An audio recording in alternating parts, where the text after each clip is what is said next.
Est-ce que vous connaissez un anime avec un potentiel plus traumatisant que Made in Abyss ? Quand j'ai posé la question à Yorin, il m'a répondu Re:Zero. Ok, dans Re:Zero, on a Subaru qui se fait isekai par rien du tout en fait, c'était une transition assez intéressante. Et là tu te dis, d'accord, de toute façon, je connais la chanson, il va devenir hyper fort, ça va être cool, et surtout il va avoir plein de meufs.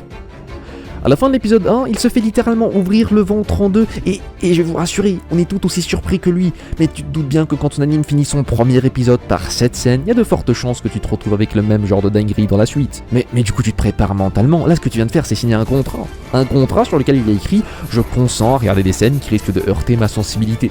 Alors oui, il va y avoir des trucs qui seront choquants, et rien de bien suffisant pour te traumatiser. Alors que paradoxalement, le perso principal, lui, va les collectionner, les traumas. Puis je me suis souvenu d'un anime, Mahou Shoujo Site, ou plutôt Magical Girl Site en anglais, et vous faites pas avoir par le titre, ça c'est un screen de l'anime, et oui, elle pleure du sang. Dans cette œuvre, il y a une fille, dont la raison de vivre, c'est littéralement de séquestrer un mec et de le torturer. Et ça, tu le découvres quand le mec en question va se faire découper en deux et que la meuf va s'effondrer de désespoir. Est-ce que ça, c'est traumatisant ? Bah oui, bien sûr que oui, c'est traumatisant, mais en fait non. Le truc, c'est qu'encore une fois, dès le premier épisode, il y a un meurtre. Et l'anime te dit clairement, oui, ce que tu vas regarder, c'est de l'horreur. Et ça, il te le fait comprendre à travers plein de trucs, sa palette de couleurs, son histoire, ses musiques, ses personnages. Je vous rappelle que quand cette meuf utilise son pouvoir, elle pleure du sang. Moi, je vois pas plus clair comme indice. Le truc avec Made in Abyss, c'est qu'il y avait rien qui laissait présager d'un tel pouvoir traumatique. Alors là c'est le moment où je vous préviens, je peux pas vous parler de l'anime sans vous parler de l'anime en fait. Donc oui, je vais devoir spoil. Et c'est dommage parce que si vous l'avez pas vu, franchement vous ratez un truc. Et par truc, je veux dire l'un des meilleurs animes jamais produits. Ok, je vous résume rapidement l'anime. On est sur une île dans le trou du cul du monde. Je veux dire littéralement, il y a un trou géant très profond. On sait même pas à quel point il est profond, dans lequel il y a des reliques d'une civilisation disparue. Et des gens ont fait de leur métier d'aller chercher ces reliques et de les vendre. Problème numéro 1, la faune et la flore de ce trou sont super dangereuses. Problème numéro 2, le trou lui-même est dangereux. Si jamais t'es dans le trou et que tu remontes, tu te prends une malédiction. Ça part de tu vomis à tu meurs. Et la violence de la malédiction dépend de la profondeur à laquelle t'étais quand t'es remonté. Plus t'es bas, plus tu prends tarif. Nous, on va suivre l'histoire de Riko, une meuf de 12 ans qui va retrouver sa mère au fond de l'abysse.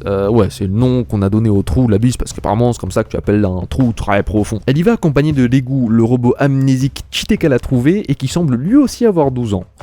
Alors, pourquoi elle fait ça ? Raison numéro 1, sa mère c'est une cavernière, c'est comme ça qu'on appelle les gens qui vont chercher les reliques dans le trou. Ils sont divisés en couleurs de sifflet, de rouge pour novice à noir pour expérimenter, et la profondeur à laquelle t'es autorisé à descendre dépend de la couleur de ton sifflet.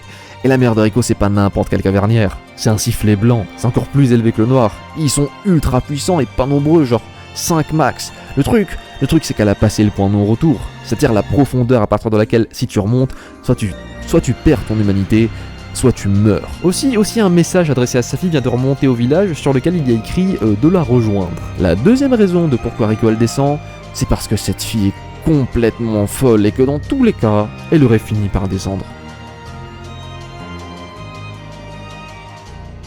Et vraiment tout va bien. J'ai une pote qui en regardant les premiers épisodes m'a dit « il est tout mignon ton anime !» Ouais, enfin on te rend compte quand même qu'à un certain niveau de l'abysse, tu pisses le sang de tous tes orifices. Et on te dit aussi que le métier de cavernier est extrêmement mortel. Le souci c'est que tu vois rien de tout ça. À la place tu vois des enfants qui s'amusent, tu vois un village magnifique, des paysages à couper les souffles, des couleurs vives et tout ça sur un fond de musique incroyable.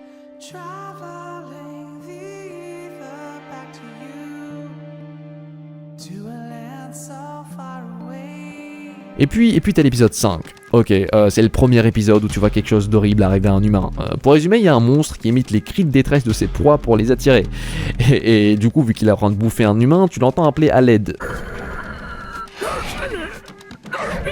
Et c'est pas drôle du tout, surtout quand tu le vois aspirer les intestins comme des spaghettis et les mouches qui s'agglutinent sur le croc que vient de se taper le monstre. Tout ça dans un décor absolument magnifique. Et même le monstre en soi il est pas moche, enfin je veux dire c'est pas un gobelin quoi. Et je suis d'accord, c'est très loin d'être traumatisant. Certes tu stresses un peu parce que Riko a frôlé de devenir le casse-croûte des oisillons mangeurs d'intestins, qui d'ailleurs ont été allègrement vaporisés par l'égout, mais tout est bien qui finit bien. Arrivé à ce moment tu te rends compte de deux trucs. De un, tu prends conscience de la dangerosité de la faune et la flore de l'abysse, et de deux, l'anime ne plaisante non, pas du tout. Par ça, je veux dire qu'il est étrangement réaliste de la représentation de ses blessures. Regardez, généralement dans les animes, t'as un mec, il se fait trouer le ventre et 10 minutes plus tard, il a plus rien. Pas de cicatrice, la blessure a magiquement guéri et il peut retourner manger ses ramen. Dans My in Abyss, déjà pas de procédé comique, vous verrez jamais une bosse pousser sur la tête d'un perso qui vient de se prendre un coup de poing. Et toute, je dis bien toute blessure a des conséquences sur la suite. Par exemple, si un personnage se casse un pied, il se casse un pied, il peut plus marcher, la guérison prend du temps et tant que le pied n'aura pas guéri, on va le remarquer. Mais le moment où on quitte le vraiment pas mal pour le franchement incroyable, c'est quand on apprend que ce qui arrive aux autres, ça n'arrive pas qu'aux autres. Tu viens de regarder je ne sais combien d'épisodes et tu crois fermement que tes personnages principaux sont protégés par l'histoire. Il aurait rien arrivé de terrible jusque-là et dans tous les cas, ils s'en sortent de justesse, comme dans la plupart des animes en fait. Et My in Abyss il arrive et il te dit « Ouais, les personnages principaux sont protégés, ouais ». Protégé de quoi? Ok, y a ce moment où Legu se bat contre un monstre beaucoup trop fort pour lui. Et Rico, elle se prend une aiguille avec un poison mortel dans la main. Mais ça on le voit pas, on nous le montre pas. Le combat lui il continue jusqu'à que Legu ait besoin d'interagir avec Rico. Et là c'est le choc, on voit l'aiguille dans la main et Rico paralysé devant sa blessure. Il y a aussi ce fameux moment de silence avec le bruit d'un cœur qui bat très très fort qui est LE procédé universel pour créer de l'angoisse. Et c'est la panique parce que pour sauver Rico, Legu doit absolument remonter. Sauf que, vous vous souvenez quand vous racontez que la malédiction faisait pisser le sang de chaque orifice? Ok, est-ce que vous êtes déjà pris un coup vraiment violent? Genre tu tombes sur le bras, t'entends un choc, mais tu sens rien. Du coup tu regardes ton bras et là tu vois que l'angle il est pas bon. Tu viens de te casser le bras, mais pourtant aucune douleur, parce que t'es en état de choc.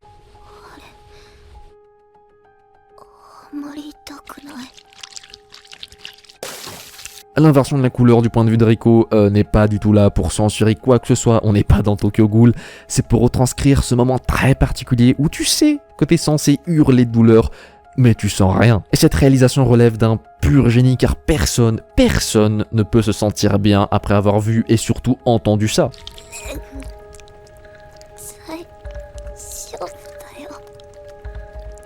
Et si vous vous sentez parfaitement bien, franchement, pensez à aller consulter un psychologue. Mais c'est pas tout, parce que pour éviter que le poison circule dans son corps, Rico demande à ce qu'on lui coupe sa main.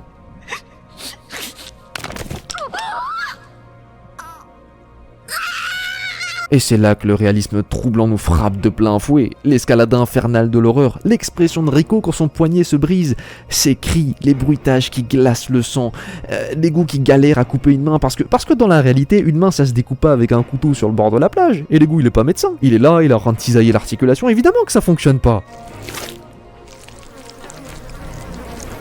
En 1 minute, on vient de passer de tout va bien à un personnage principal empoisonné qui pisse le sang de chaque orifice avec une main déformée à moitié coupée et là je crois qu'elle vient d'arrêter de respirer. C'est vrai que l'anime ne respecte pas les lois de la physique, du moins pas celles de notre monde, car il est totalement fidèle à ses propres lois.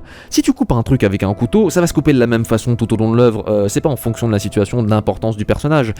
Et c'est de là d'où vient ce sentiment désagréable de réalisme. Même la réaction de Legu elle est réaliste. Il sait pas quoi faire, il est perdu. Et ce qui rend de mourir devant lui, c'est le seul être vivant qui compte pour lui. Ses cris sont absolument déchirants, ils sont empreints d'une détresse et d'un profond désespoir. Et je commence à me demander s'ils ont pas physiquement fait souffrir les doubleurs pour qu'ils puissent nous sortir de telles performances. Et là c'est frappant à quel point on se souvient que ce sont des gamins. Même si l'œuvre l'a toujours prise en compte, on a tendance à oublier que Rico c'est une gamine de 12 ans qui se retrouve dans le trou le plus dangereux du monde et que Legu c'est un gamin amnésique qui est complètement perdu sans elle. Et vous savez ce qu'a fait l'anime après? Il a fait le truc le plus dangereux qu'il puisse faire. Il nous a rassurés. Il nous dit « Oh, c'est bon, t'inquiète, c'est fini, le plus dur est passé, j'ai changé la musique, y a plus personne qui pleure. » Mais ce que vous savez pas, c'est que vous venez de vivre une introduction à la brutalité crue de l'œuvre. Mais le problème c'est qu'on est à l'épisode 10, on est à la fin de la saison, on pense naïvement que c'était l'apogée du danger et de l'horreur, alors que pas du tout. Ok, si vous pensiez que les véritables horreurs se retrouvaient dans la faune et la flore, vous vous trompez lourdement, parce qu'elles se trouvent dans la moralité des personnages, et quand je dis des personnages, je parle principalement de Bondold, qui est la source principale de trauma de cette partie. Oui, on va aborder la scène de la saison 1 qui a certainement hanté les cauchemars de plus d'une personne. On va parler de Mitty. L'anime nous présente un espèce de monstre sans trop nous expliquer ce que c'est. Et forcément on est un peu dégoûté parce que... regardez-moi la gueule de ce truc. La chose étant que ce truc en question était tout à fait humain. Pour expliquer rapidement, on a un sifflet blanc, Bondold, qui s'amuse à récolter des orphelins perdus pour les amener dans l'abysse. Parmi eux se trouve Nanachi, une fille solitaire, intelligente et puante, et Mitty qui, on va dire, est très vivante. Par la force des choses, elles vont finir par devenir meilleures amies et vont rêver de devenir cavernnières. Et ça, pour elles, c'est possible grâce à Bondold, qui est un peu une figure parentale. Il faut aussi dire qu'il a l'air très gentil et très attentionné. Il y a un truc qui fait que quand t'es avec lui, tu te sens en sécurité. Bon, tous les orphelins sont réunis dans une grande pièce où ils sont appelés un par Bondold pour pouvoir sortir. Et pour le bien de l'anime et de l'histoire, les derniers restants sont Nanachi et Mitty, qui vivent leur meilleure vie. Elles ont de quoi manger, elles rêvent d'aventure, et ça tombe bien parce que Bondold vient d'appeler Mitty, qui se trouve aussi être le trésor de Nanachi, la chose la plus importante pour elle. Du coup, elle demande si elle peut venir aussi. Bondold lui répond « chacun à son tour ». Sauf que si tu demandes à un enfant d'attendre son tour alors que sa seule amie est partie et que la porte est ouverte, elle va jamais t'écouter. Du coup, elle est sortie. Peut-être que Bondold n'est pas si gentil. Peut-être même que Mitty est en danger.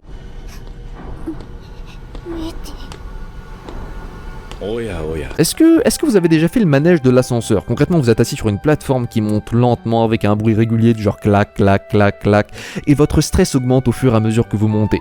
Puis vous arrivez au sommet, et là, le temps s'arrête. Plus de bruit, plus de mouvement. Mais vous savez ce qui va arriver, c'est le calme avant la tempête, et là vous entendez le tac de la plateforme qui est libérée et vous êtes en chute libre. C'est exactement ce qui s'est passé après que Nanachi ait rejoint Mitty. À la différence près que dans ton manège, tu sais pertinemment qu'il n'y aura pas de grande différence entre l'état dans lequel tu es au moment où tu rentres et le moment où tu sors. Là, Bondold vient littéralement de les annoncer qu'elles vont être descendues au 6ème niveau et qu'elles vont se faire remonter. En plus, Mitty va subir la malédiction pour 2 personnes, car oui, si vous aviez pas encore compris, les orphelins sont des sujets d'expérience pour Bondold. C'est un tour de manège où à la fin, soit tu perds ton humanité, on sait pas encore comment, hein, soit tu meurs.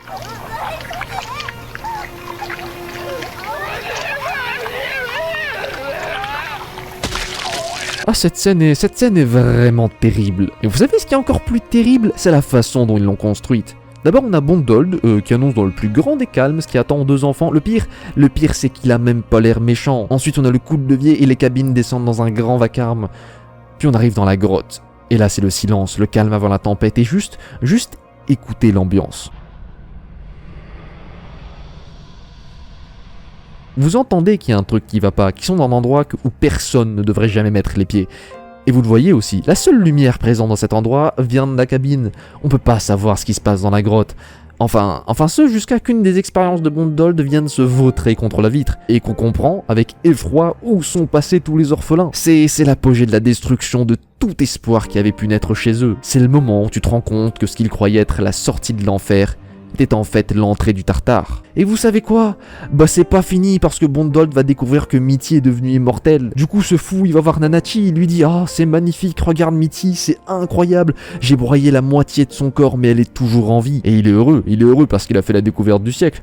Est-ce que vous vous souvenez quand vous avez découvert les codes de triche sur GTA? Bah c'est pareil, évidemment qu'il veut le montrer à tout le monde. Mais ce que Nanachi, elle, voit c'est sa meilleure amie, sa seule amie, qui a déjà connu l'enfer en perdant son humanité, et qui est là en train de pleurer parce qu'elle s'est faite broyer à vif. Et c'est terrifiant comment ça a été bien réalisé. D'abord on a l'information que Mitty a été broyée. Et puis tu as cette porte qui s'ouvre, et la caméra qui remonte lentement vers... quelle horreur! Et pendant tout ce temps, tu espères ne pas voir ce que tu vas voir, mais évidemment...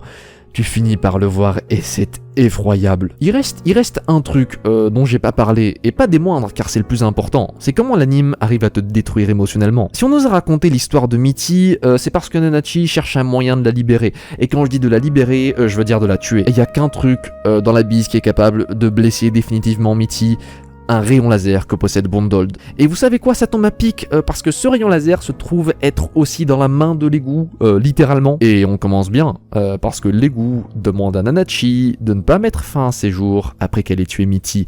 Et tu comprends clairement que c'était ce qu'elle comptait faire. Au fond de toi, tu espères toujours qu'ils vont trouver un moyen de ramener Mitty, que la tuer n'est pas le dernier recours, mais tu vois les choses se concrétiser. Tu la vois reposer innocemment sur son lit de fleurs, à côté de tous ses jouets. Tu vois l'amour et l'attention avec lequel Nanachi a préparé la dernière demeure de son trésor. Puis tu vois l'égout lever son bras. Tu entends son arme se charger, et la lumière qu'elle aimait se refléter sur le visage de Mitty.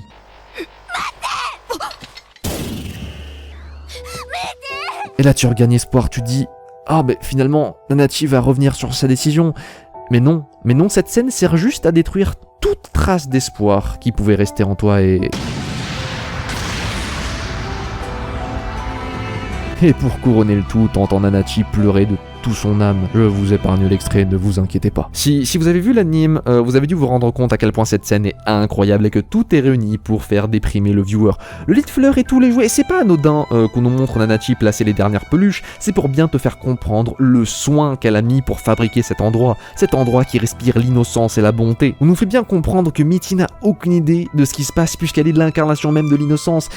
Et chacun de ces petits bruits nous le rappelle. On voit se tracer sur le visage de l'égout la détermination nécessaire pour faire un tel acte et la difficulté à laquelle il fait face. Les plans de caméra qui sont choisis pour nous montrer exactement ce qu'on veut pas voir. Et cette musique est insupportable tant elle relève la tristesse de ce qui est en train de se passer. Nanachi se sépare du seul membre de sa famille pour l'éternité et Made in Abyss veut absolument qu'on ressente ce que ça fait.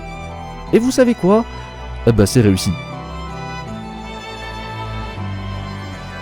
Bien heureusement, après tout ce chamboulement émotionnel, on a le retour de l'incarnation de l'espoir. Riko se réveille enfin et elle est en train de cuisiner. La musique est redevenue légère et l'anime nous laisse enfin souffler. C'est cette parfaite maîtrise de la légèreté qui vient faire oublier l'horreur, qui fait qu'on ne perd jamais espoir, et que finalement, chaque scène difficile à regarder l'est davantage. Pourtant, dites-vous que la saison 1 n'était que l'introduction au véritable traumatisme que vous allez vous prendre dans le film, et que la saison 2 est encore pire. J'aurais vraiment aimé vous en parler, mais la vidéo commence à se faire longue et je pourrais faire une deuxième partie entière juste pour ça. N'empêche qu'une question subsiste. Pourquoi on aime autant cet anime ? D'ailleurs, est-ce que Bondold est vraiment méchant ? Et comment ça se fait qu'il y ait autant de scènes pédophiles ? Vous savez quoi ? Si vous voulez que je parle à nouveau de cette œuvre, faites-le moi savoir en commentaire, ou juste laissez-moi un like et je saurai que ça vous a plu. C'était la baguette salée. Je fais des vidéos où je parle d'animé. D'ailleurs, j'ai pas été très salé là, je me rends compte. Bref, à la prochaine.